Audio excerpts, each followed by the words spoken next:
I mean, we waited for this win for quite some time, but it is worth it today. It was worth the wait. It was so worth the wait. What a fantastic effort Arsenal put in today. It's not that City were bad, it's that we were just slightly better. We ground them down, we ground out the result, and what a fantastic way to end it. See, that's Mark before I introduce him. So, Mark and Toppers, as usual, with us today, and we have got Obi today with us. So, Obi, I'll start with you. Like, when the lineup came up, I was surprised with Jorginho being selected there. But it kind of turned in our favor. When I heard the lineup, I have to admit I wasn't like super pumped up about that. But you know, Jorginho is a very good player. We brought him in for a reason. Yes, he made one or two mistakes. It's human, he makes mistakes. So The problem was for me was that he would get an early card, and he did get an early card. That's why I was worried about. but he was one of the best players out there today. His passing range is amazing, and you know, he proved it. He won a Champions League against the very same team, right? So I think we have to give these players like confidence and for them and show that we believe in them for them to go out and do what they did today. That was an amazing game. Well, like Choppers, for me today, Raya had one of his most effiest games. Personally, I would have preferred Ramsdale over Raya for this game. For me, I think Ramsdale's a better shot stopper. He'd get the fans up a bit more. Raya was very lucky not to concede one or two goals with his feet. That made me very, very nervous.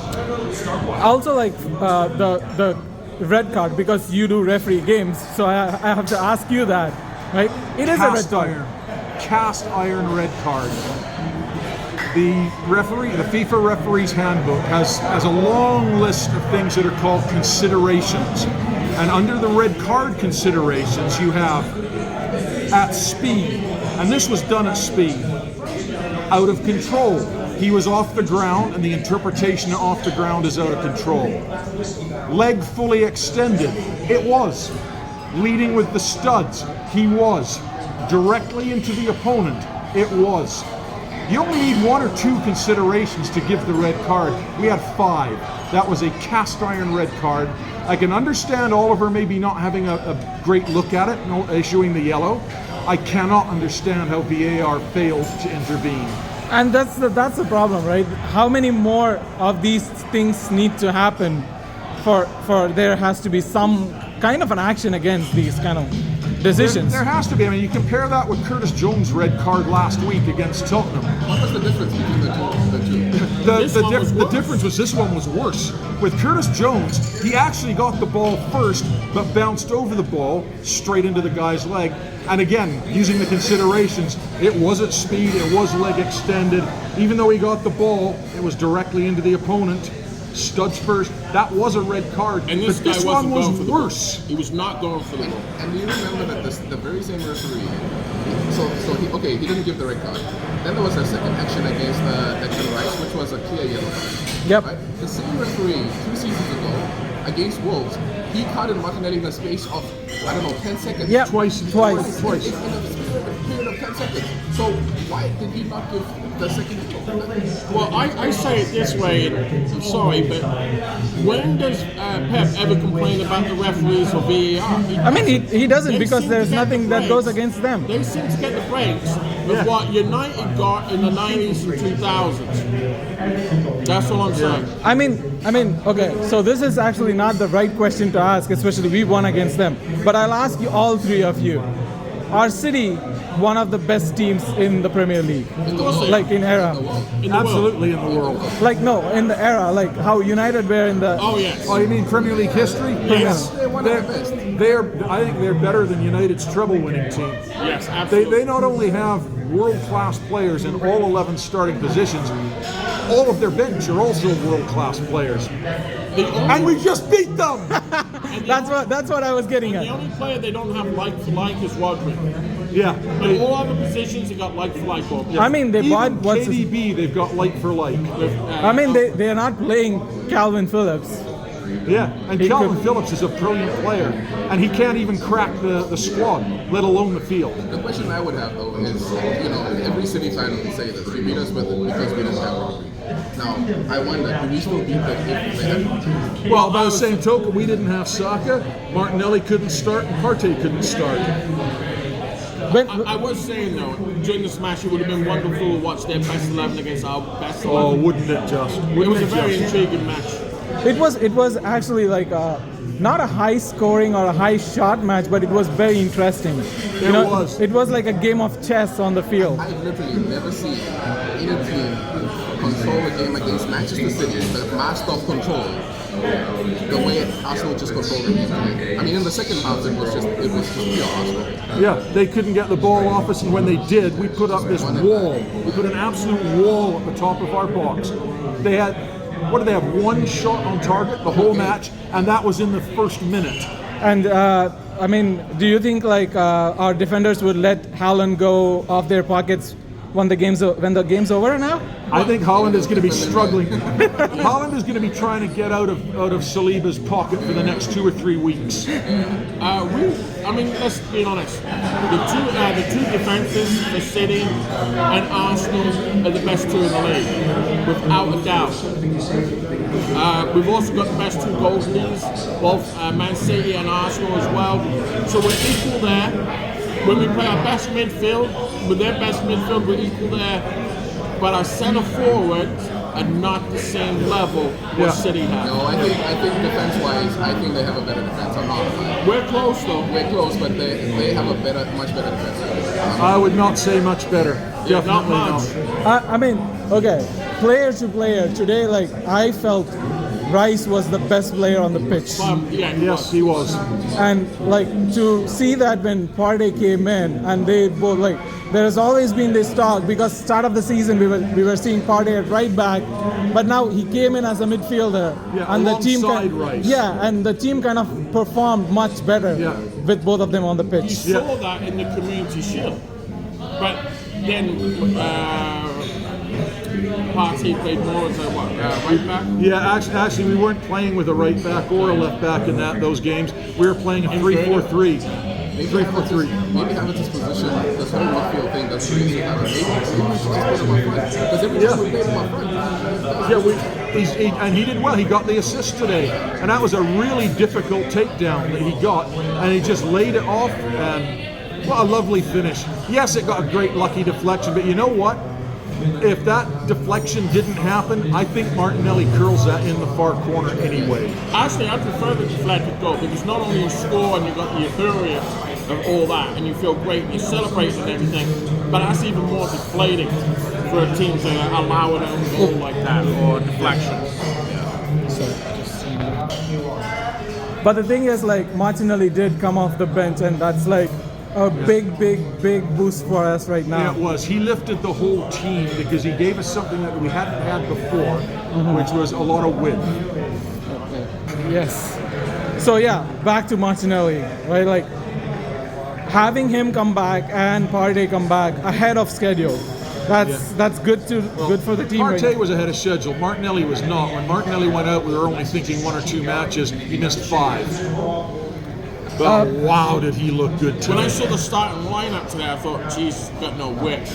But once he came on, you could see the difference. Jesus on one side, and we didn't just have to attack on one side now. We were able to go at them on both sides. He brought Partey and Rice in there. We started to control that midfield. Yeah. The thing is also like about Eddie and Ketia. We were talking about like Havertz being the top, right? Like Eddie did a lot of good things, but for me, I don't see him as the spear to our attacking.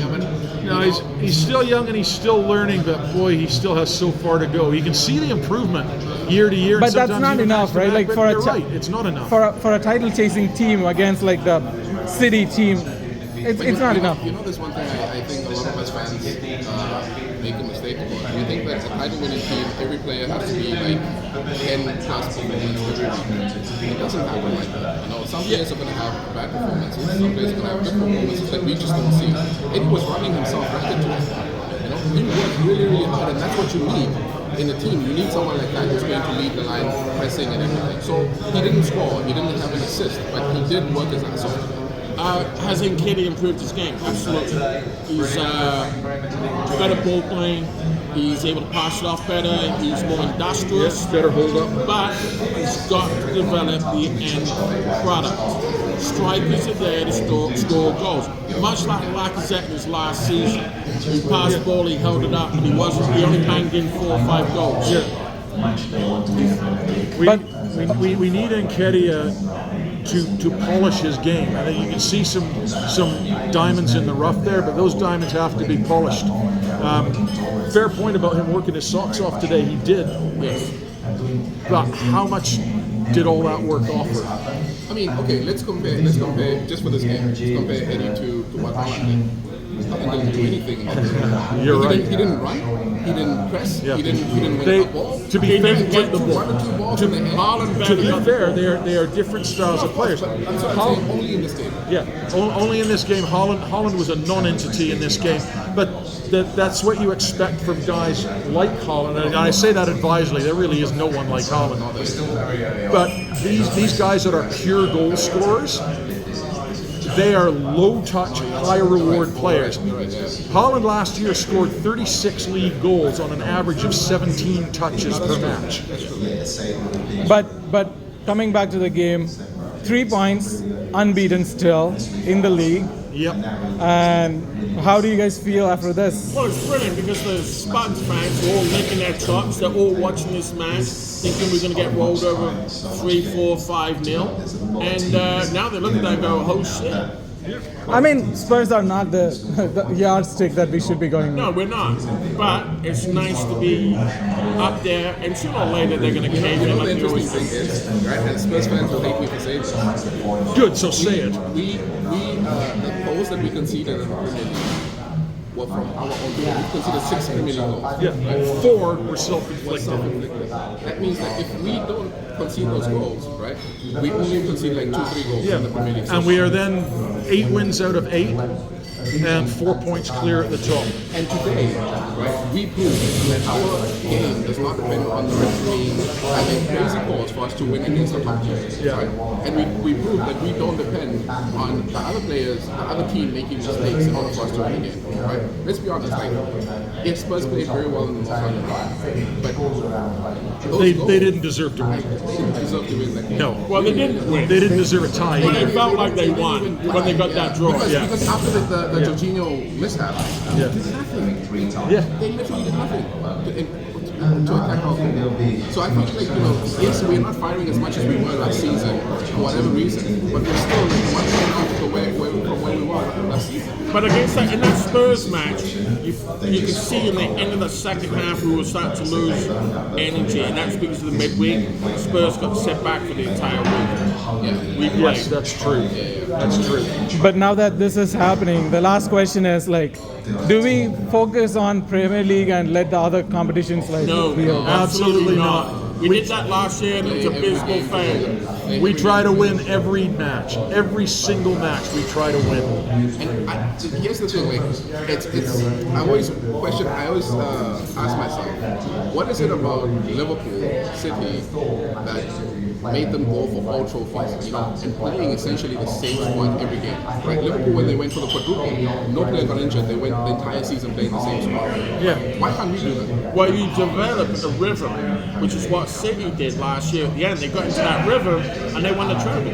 Look at Liverpool towards the end. That was season when they won. They got in a rhythm and they won. And they got no injuries. Before we collapsed last year, we were in that rhythm. And I was actually at the match against Sporting Lisbon, where in the space of 6 minutes we lost Tomiyasu and Saliba for the rest of the year. Yep. Those two stay fit, we win the title, period. There is no debate. But this time, are we close to winning the title? Yes, we Still are. too early to say for me. It is early, it's but too we're early. close. We are closer than we were last year. Even though the gap is only 3 points over City, and that gap is going to stay. The gap is going to widen over Tottenham. They are not keeping up an unbeaten season. City has 2 points. You're right, 2 points. It may still be 2 points going into the last match of the season. but we have it in our lockers. I think so. I would agree with that. Like we look much better if we look more in control of games. Yeah. It's not like a cup final every game where like all the spirits are high and crazy. Because that's emotionally tiring. Yeah. So then, And it's not like we have to play the same guys. We have more depth. yeah. And but one thing I do see is that our game is has improved a lot, and this win is going to like make us much Yes. more, believe much more. We're going to beat Chelsea. This is going to give us such belief. The Community Shield gave us this belief. This is going to help us even more. But I still think with 4 players short, striker, such as like Tony, for example, just giving an example. Neto is a winger. For Saka, I think we need one more midfielder for Elneny and a left back for Zinchenko. And you got a winning team. We have Timber for Zinchenko. Yes, but not this year. And if he does, we still need 8 back players. And if- Suarez got to go. And if we do bring in another left back, and then what do we do with Timber when he comes back? Timber can play in any position. Yeah, but who's he going to take out? Is he going to take out White? Is he going to take out Gabriel or Saliba? Isn't that nice to have that Yeah, well, thought concept that like Raya and Ramsdale? You've got to have that. They've got to fight for that position. Awesome. Thank you, guys. a pleasure. Very much. See you in 2 weeks I for got Chelsea. A new nickname for Gabriel. It's called the JMT. Okay, it's called the Juggernaut McDaddy Truck, along with Saliba, who's the Rolls Royce. That is an Truck and the invincible Rolls cinema. Royce. That sounds about right. Thank you, guys. See you after the Take care. game. Up Bye. the Gunners.